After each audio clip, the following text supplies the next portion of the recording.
Hello વિદ્યાર્થી મિત્રો, સ્વાગત છે તમારું મારી ચેનલમાં. આજે આપણે unit 3 read 2 stress control exercise શીખવા જઈ રહ્યા છીએ. તમે સ્ટાન્ડર્ડ 12માં છો, તો સ્ટડીમાં વર્ષ દરમિયાન એવી કેવી પરિસ્થિતિ તમારી આગળ ઊભી થશે કે તમને એ વખતે સ્ટ્રેસ ફીલ થશે. હોમવર્ક વધી ગયું હોય, એક્ઝામ નિયર હોય, બોર્ડની એક્ઝામ નિયર હશે, ત્યારે તમને સ્ટ્રેસ લાગશે કે આટલું બધો સિલેબસ પૂરો કરવાનો છે, આટલું મારે તૈયાર કરવાનું છે, કે કોઈ પણ રીતનો સ્ટ્રેસ હોય, હે ને. તો આ એક્સરસાઇઝ તમને ઘણી કામ લાગશે. તો જોઈએ, શોર્ટ મેડિટેશન એટલે કે એકદમ ટૂંકું ધ્યાન. Make yourself comfortable and close your eyes. તમે તમારી જાતને જ્યાં કમ્ફર્ટેબલ લાગે ને ત્યાં મૂકો અને આંખો બંધ કરી દો. Choose a word that symbolised calmness to you. એવા શબ્દોને, એવા પ્રતીકોને, એવી કલ્પનાને ધારી લો કે જેમ તમને કામનેસ આપે છે, એટલે શાંતિ આપે છે. હાર્મની, ટ્રેન્ક્વિલિટી, સિરિનિટી, પીસ, રિલેક્સ, આ બધા શબ્દો છે ને શાંતિના સિનોનિમ્સ છે. તો જે વસ્તુ તમને શાંતિ આપે છે, જે વસ્તુ તમને ગમે છે ને, એ કલ્પના કરી લો, એ શબ્દો એ ધારી લો, તમે પસંદ કરી લો. Meditate on your chosen word. જે પસંદ કરાયેલા શબ્દો છે ને, ચૂઝનું અહીંયા પાસ્ટ ફોર્મ આપેલું છે ચૂઝન. એ શબ્દો પર તમારે શું કરવાનું છે? મેડિટેટ એટલે ધ્યાન ધરવાનું છે. વિઝ્યુલાઇઝ એટલે મનમાં ચિત્ર ઊભું કરવાનું છે. મનમાં કલ્પના કરીએ ને એને વિઝ્યુલાઇઝ કરી કહેવાય આપણે. Since that tie in with the world. જે શબ્દો તમે ધાર્યા છે ને એની સાથે એ મનમાં ચિત્ર બાંધી દો, એટલે કે ઊભું કરી દો. અને ના હોય એવા કોઈ કે યાદ એવા આવતા નથી શાંતિવાળા, તો બિલ્ડઅપ, તો નવા ઊભા કરો. મેન્ટલ ઇમેજિન્સ, હવે મનમાં કલ્પના કરો. That illustrate the word. એવા શબ્દોના ઉદાહરણ લો કે જે તમને શાંતિ આપતા હોય, એવા કલ્પના, એવા ચિત્રો મનમાં ઊભા કરો. You can also spend some time. શું કરવાનું છે? થોડો ટાઈમ એની સાથે સ્પેન્ડ કરવાનો છે. એની સાથે થોડો ટાઈમ શું કરવાનો છે? પસાર કરવાનો છે. જે શબ્દો, જે કલ્પના, જે પ્રતીકો તમે ધારી લીધા છે, જે તમને શાંતિ આપે છે, એના સાથે થોડો ટાઈમ તમારે સ્પેન્ડ કરવાનો છે. What it would feel like if you experienced harmony or tranquillity inside your self. અને તમે એનો એક્સપિરિયન્સ કરો, અનુભવ કરો કે તમારી અંદર શાંતિ આપે છે, તમને શાંતિથી ભરી દે છે, એવું તમે એને અનુભવ કરો. સુલેહ આપે છે, શાંતિ આપે છે, પીસ આપે છે, રિલેક્સ આપે છે, તમારી અંદર આ બધું ભરી દે છે. હવે શું કરવાનું છે? Open your eyes again. હવે ફરીથી તમારી આંખો તમારે ખોલી દેવાની છે. જુઓ, શોર્ટ મેડિટેશન 2. બીજી એક મેડિટેશન શોર્ટ આપેલું છે. Pick a material such as dress fabric, stone, piece of wood, anything else that appeals to you. કોઈ પણ એક પસંદગી કરવાની છે મટીરિયલની. હવે ડ્રેસ ફેબ્રિક હોય, કાપડ હોય, સ્ટોન એટલે પથ્થર હોય, કે પીસ ઓફ વુડ કે લાકડાનો ટુકડો હોય, જે તમને અપીલ્સ કરે, જે તમને ગમે, આ મટીરિયલ ત્રણમાંથી એક તમારે ધારી લેવાનું છે અથવા તો લેવાનું છે. With your eyes closed. પછી શું કરવાનું છે? તમારી આઈઝ ક્લોઝ કરવાની છે. Explore the texture of this material. Texture એટલે ઉપરની જે વણાટ હોય, ભાગ હોય, એની વાત કરી છે. આંખો બંધ કરીને એ જે કાપડ છે, કોઈ પથ્થર લીધો છે કે જે પીસ ઓફ વુડ ધારી લીધું છે, એની ઉપરનું જે ટેક્સચર છે ને એને શાંતિથી એક્સપ્લોર કરો. એટલે કે વિચારો એના વિશે કે શેનાથી બનેલું હશે, કેવું છે, એવું વિચારો. Spend at least 2 minutes doing that. અને આ કરવા પાછળ ઓછામાં ઓછી તમારે 2 મિનિટ એની પાછળ સ્પેન્ડ કરવાની છે. આ વસ્તુ તમારે કરવાની છે. આ શોર્ટ મેડિટેશન 2 ટેકનિક તમને અહીંયા આપેલી છે. બરાબર, શાંતિથી વિચારવાનું છે, જોવાનું છે. થર્ડ છે, give your brain oxygen hit. તમારા બ્રેઇનને ઓક્સિજન હિટ આપો. હિટ એટલે અહીંયા મારવાનો અર્થ નથી, પણ ઓક્સિજન પહોંચાડવાની વાત છે, હે ને. આપણું બ્રેઇન જે છે એની પર પૂરતો ઓક્સિજન ના મળે ને તો બધા પ્રોબ્લેમ થાય, પણ એને પૂરતો ઓક્સિજન મળે ને એના માટે શું કરવું જોઈએ એની અહીંયા વાત કરે છે. મોટાભાગે કેવું થતું હોય કે મોટાભાગના પ્રોબ્લેમો છે ને એ સ્ટ્રેસના લીધે થતા હોય છે. અથવા કોઈ બાબત પર આપણે કોન્સન્ટ્રેટ ના કરી શકતા હોય હે ને, તો એના કારણે શું થાય, ઊંડો શ્વાસ આપણે ના લઈ શકીએ. અને જ્યારે વ્યવસ્થિત ઊંડો શ્વાસ લઈએ ને તો જ આપણા બ્રેનને ઓક્સિજન પૂરું પડતું હોય છે. સફિશિયન્ટ જેટલું જોઈએ ને એટલું ઓક્સિજન પહોંચતું હોય છે. પરંતુ જ્યારે આપણે સ્ટ્રેસમાં હોઈએ હે ને, તો આપણે વ્યવસ્થિત શ્વાસ ના લઈએ, ઊંડો શ્વાસ ન લઈએ, તો એ છે ને વ્યવસ્થિત આપણી અંદર શ્વાસ જાય નહીં. એનો મતલબ કહેવાનો મતલબ એ છે કે આપણા જે લંગ્સ છે, લંગ્સ એટલે ફેફસા છે, એ ફેફસાનો જે ટોપ પાર્ટ છે, ટોપ પાર્ટ એટલે ઉપરનો ભાગ છે ને, ત્યાં સુધી જ ઓક્સિજન મળે, નીચે ઓક્સિજન મળે નહીં. કેમ? આપણે ડીપલી શ્વાસ લેતા નથી. અને એ રીતે જે બ્રેઇન છે એને પણ સફિશિયન્ટ જેટલો જોઈએ ને એટલો ઓક્સિજન પહોંચે નહીં. તો એના માટેની એક્સરસાઇઝ કરવી જોઈએ, એને અહીંયા વાત કરી છે. તો જુઓ, આપણે લાઇન ટુ લાઇન જોઈ લઈએ. હવે give your brain oxygen hit. તમારા બ્રેઇનને ઓક્સિજન પૂરો પાડો. Half the problem with the being stressed and unable to concentrate properly is that you don't breathe deeply enough to supply your brain with sufficient oxygen. Half of the problem એટલે અડધા જે problem છે ને, with Bing stressed, આપણા સ્ટ્રેસના કારણે, and enable two concentrate properly, અને જે કોઈ પણ બાબત પર વ્યવસ્થિત આપણે કોન્સન્ટ્રેટ નથી કરી શકતા સ્ટ્રેસના કારણે, એ મોટાભાગના પ્રોબ્લેમ ઊભા કરે છે. Is that you don't breathe deeply. અને એના કારણે શું થાય છે? ડીપલી એટલે કે તમે ઊંડો શ્વાસ પ્રોપરલી નથી લઈ શકતા. શેના માટે જરૂરી છે? Enough to supply your brain.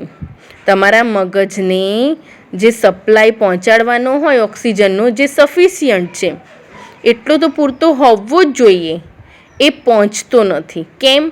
સ્ટ્રેસના કારણે. અને તમે એના કારણે કોઈ વ્યવસ્થિત પ્રોપરલી કોઈ ધ્યાન પણ કેન્દ્રિત નથી કરી શકતા. વેન વી ગેટ સ્ટ્રેસ્ડ, જ્યારે સ્ટ્રેસ હોઈએ, we tend to hold our breath or only breathe in a shallow way. આપણે કેવી રીતે શ્વાસ લઈએ છીએ? એકદમ ઉપર છેલ્લો શ્વાસ લઈએ છીએ એમ કહેવાય છે. ડીપ નથી લેતા કે છેક આપણું લંગ્સ આખું ભરાઈ જાય. Using only the top of our lungs. Lungs એટલે ફેફસા.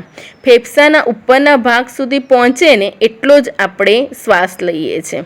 In order to deepen your breathing and get oxygen all the way up into the brain again.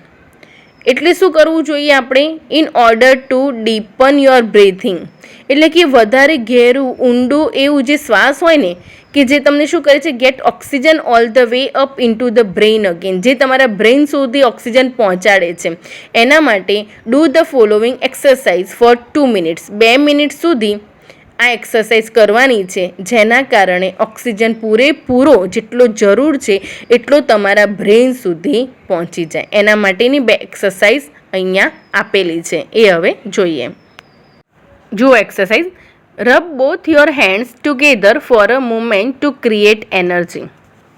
Rub એટલે ઘસવા. બંને હાથ આપણે એકબીજાને ઘસવાના છે.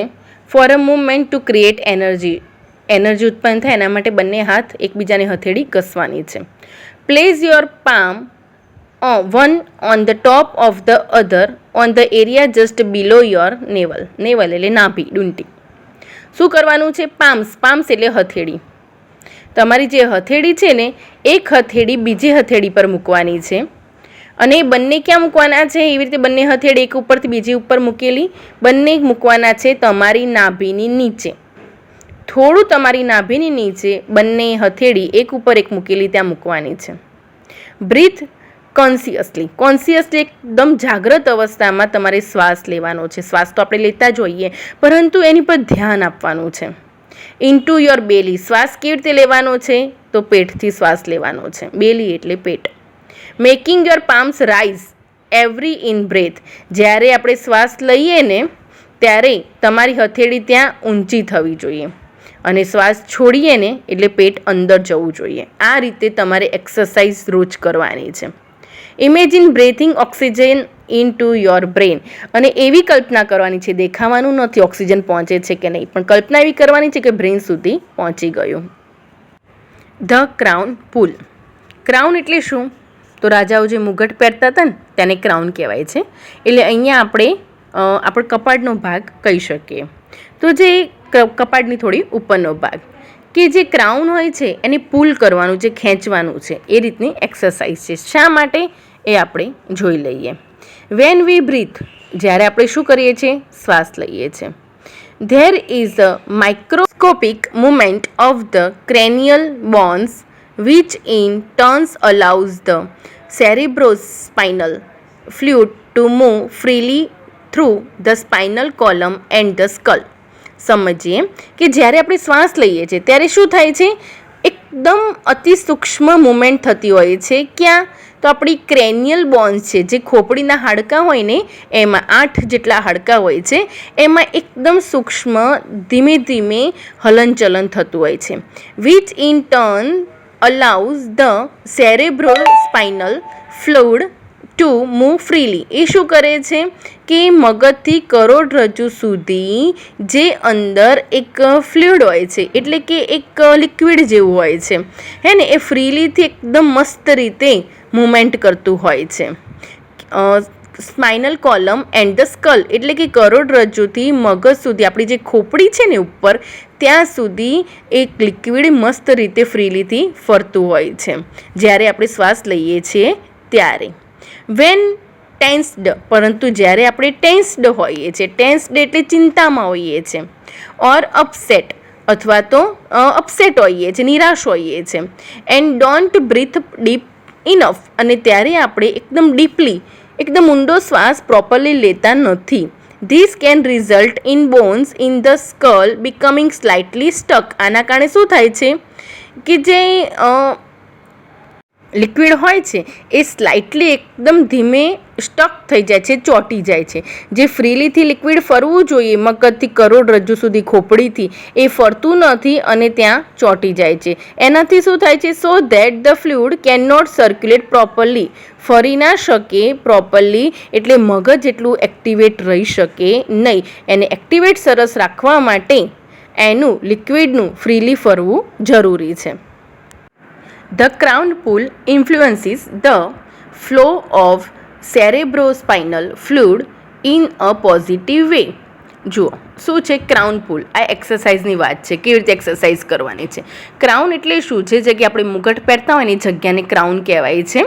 એટલે આપણે કપાળથી થોડા ઉપરનો ભાગ, તો એને શું કરવાનો છે? પુલ. પુલ એટલે ખેંચવું, પુશ એટલે થાય દબાણ કરવું, અને પુલ એટલે ખેંચવું, એને ખેંચવાનો છે.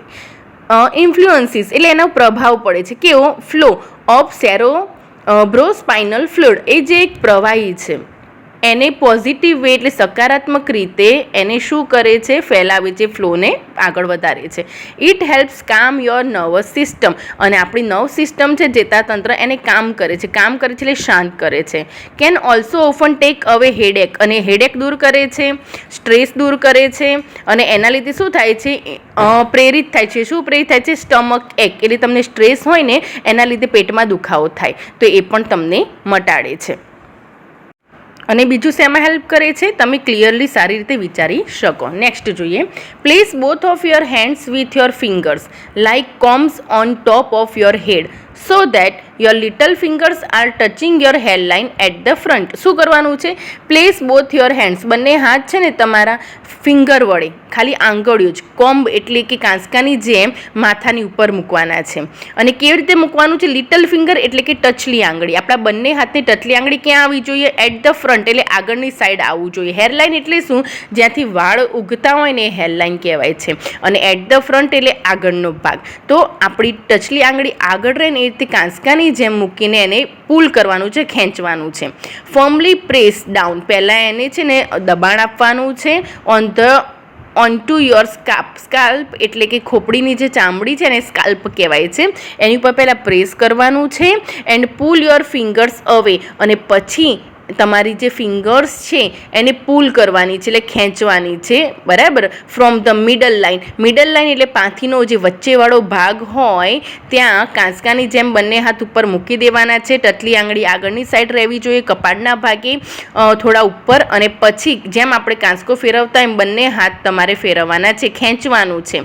Combing outwards with each hand, outwards એટલે બહારના ભાગે કોમ્બિંગ કરવાનું છે, એટલે બહારના ભાગે જાણે ખેંચતા હોય એને એવી રીતે તમારે કરવાનું છે. આ એક એક્સરસાઇઝ છે, એ રીતે કરવાનું છે. આગળ જોઈએ હવે. Now place your hands in the same way higher up on the middle line of the head and repeat the procedure. હવે શું કરવાનું છે, જે આગળની તરફ આપણે પ્રોસિજર કરીને કોમ્બિંગ કરવાની આંગળીઓ વળી, એ જ પ્રોસિજર આપણે મિડલ કરવાની છે અને પછી આપણે પાછળના ભાગે પણ કરવાની છે માથાના. Now place hands even further back on your head towards the crown the repeat the procedure. પહેલાં આગળ કરી આપણે એ પ્રોસિજર, પછી મિડલ વચ્ચેના ભાગે કરવાની છે અને પાછળના ભાગે જ્યાં નાનું મગજ હોય છે ત્યાં પણ એ પ્રોસેસ કરવાની છે. આગળ જોઈએ. મેન્ટલ ક્વિક ફિક્સીસ, માનસિક ઝડપી સુધારાઓ માટેની અમુક એક્સરસાઇઝ અહીંયા આપી છે, એ પણ જોઈ લઈએ. Put on some music you like and dance through the room. કંઈક મ્યુઝિક એવું ચાલુ કરો જે તમને ગમતું હોય અને ડાન્સ કરો રૂમમાં તમે. This creative activity exercise the right side of the brain and helps the rebalance your brain. તમારા બ્રેઇનને રીબેલેન્સ કરવા માટે હે ને તમારા બ્રેઇનનો જે જમણા ભાગની એક્સરસાઇઝ થઈ જશે. આ સર્જનાત્મક એક એક્સરસાઇઝ છે. મ્યુઝિક ચાલુ કરો તમને ગમે એવું અને મન ફાવે એવું ડાન્સ કરો. જરૂર નથી કે ડાન્સ આવડતું જ હોય, તમને મજા આવે છે ને એવો ડાન્સ કરો, તમને એન્જોય થવો જોઈએ. બીજું શું કરી શકો છો એ જોઈ લઈએ. રીબેલેન્સ તો થઈ જશે તમારું બ્રેઇન આ એક્સરસાઇઝથી. આગળ એવું આપણે કરી શકીએ છીએ એમાં, get a fish tank. Fish tank એટલે શું? એક્વેરિયમ, માછલીઘર. તો માછલીઘર લાવો તમે અને એમાં રહેલી જે ફિશ છે, watch the fish swim, fish જે સ્વિમ કરતી હોય લેંગ્વેજલી, એટલે કે આમથી આમ ફરતી હોય એને તમે વોચ કરો, એટલે જોઈ રહો. ધીસ એલાઉસ યોર માઇન્ડ ટુ કામ ડાઉન. એ શું કરશે? કામ ડાઉન એટલે શાંત કરશે, આપણા મગજને શાંત કરી દેશે. જે વરીઝ છે, જે ચિંતાઓ છે દૂર કરશે. બીજું શું થશે? Write down all your worries. જે ચિંતાઓ છે ને એક કાગળમાં લખી દો. Putting them on the piece of paper, કાગળમાં લખી દો. Get them out of your head. તમારા મગજમાં જેટલું છે ને બધું કાઢી નાખો, એ બધી ચિંતાઓ શેમાં લખી દો? કાગળ પર લખી દો. બીજું શું કરી શકો? Get out into nature and walk. બહાર નીકળી જાઓ નેચરમાં ચાલવા માટે. આ બધી એક્સરસાઇઝ તમે કરી શકો છો. તમારી ચિંતાઓ એક કાગળમાં લખી દો એટલે તમને એમ થાય મેં કોઈને એક વાત કરી દીધી, તમને શાંતિ મળી જાય. નેચરમાં જતા રહો, ચાલવા જતા રહો, એન્જોય કરો, ચાલો છો એને મજાથી ચાલો. Concentrate on what is right now. અત્યારે શું સારું છે, શું સાચું છે એના પર ધ્યાન આપો. Rather than what might happen tomorrow. આવતીકાલે શું થવાનું છે એની ચિંતાઓ બિલકુલ અત્યારે કરશો નહીં. અત્યારે શું સારું છે એની જ ચિંતા કરો, એ જ ધ્યાન આપો. સિંગ ઇન ધ બાથ, મસ્ત આઈડિયા છે. બાથરૂમમાં જાઓ અને ગીતો ગાઓ. Use the shampoo bottle as a microphone. અને શેમ્પૂ બોટલનો ઉપયોગ કરો માઇક્રોફોન તરીકે. માઇક્રોફોનની જગ્યાએ શેમ્પૂ બોટલ ઉઠાવી લો અને બાથરૂમમાં ગીત ગાઓ. Bathroom singer. જરૂર નથી કે ગીત ગાવું હોય તો સારો અવાજ હોવો જોઈએ. તમને મજા આવે છે ને ગીત ગાઓ. ખાલી એટલા બરાડા ના પાડતા કે આજુબાજુમાંથી કમ્પ્લેન આવે. નો બડી ઇઝ પરફેક્ટ. આ વસ્તુ ખાસ યાદ રાખો. કોઈ પરફેક્ટ નથી. હુ વોન્ટ્સ ટુ નો બડી. અને કોને નો બડી બનવું છે? કોઈને બનવું પણ નથી. Mistakes are okay. જો દરેક વ્યક્તિથી ભૂલો થાય છે, બરાબર. તમે કંઈ ઉપરથી અલગથી સ્વર્ગમાંથી ઉતરેલા નથી. ભૂલો થાય, બહુ ટેન્શન કરવું નહીં. મિસ્ટેક ઓકે છે. Delete the phrase. તમારા જીવનમાંથી આ ફ્રેઝને ડિલીટ કરી નાખો. કયો ફ્રેઝ છે? I can't. જે શબ્દ ભંડોળ છે, વોકેબ્યુલરી છે, તમારા મગજમાં એ કાઢી નાખો. આઈ કાન્ટ બધું જ થઈ શકે છે, કશું જ ઇમ્પોસિબલ નથી. It isn't constructive blocks your views of possible solution. એ શું છે? કન્સ્ટ્રક્ટિવ એટલે સર્જનાત્મક વસ્તુ નથી. ટ્રુ ફોલ્સમાં પૂછાઈ શકે છે. આઈ કાન્ટ છે ને એ સર્જનાત્મક વસ્તુ નથી. કેમ? તમારા વ્યૂઝ, તમારા વિચારો પોસિબલ સોલ્યુશનને બ્લોક કરી દે છે, બંધ કરી દે છે. Write few lines with your other hand. Other hand એટલે જમણા હાથથી લખતા હોય તો ડાબાથી લખવાની કોશિશ કરો, ડાબાથી લખતા હોય તો જમણા હાથથી લખવાની કોશિશ કરો, ટૂંકમાં વિરુદ્ધાર્થી લખવાની કોશિશ કરો. This rebalance the two hemisphere of the brain. તમારા મગજમાં જે બે ગોળા આપેલા છે એ બે ગોળાને શું કરશે? રીબેલેન્સ કરશે, મસ્ત કરી નાખશે. એક્સપેક્ટ ટુ બી લકી. અને એવું ધારી લો કે તમે લકી છો, તમે જ સૌથી વધારે લકી છો અને તમારી જોડે બધું જ છે એવું તમે વિચારી. તો અહીંયા મસ્ત રીતે આપણે આ યુનિટ પૂરું કર્યું. હવે નેક્સ્ટ યુનિટમાં મળીશું. શીખતા રહો, રિવાઇઝ કરતા રહો, મહેનત કરતા રહો. Thank you.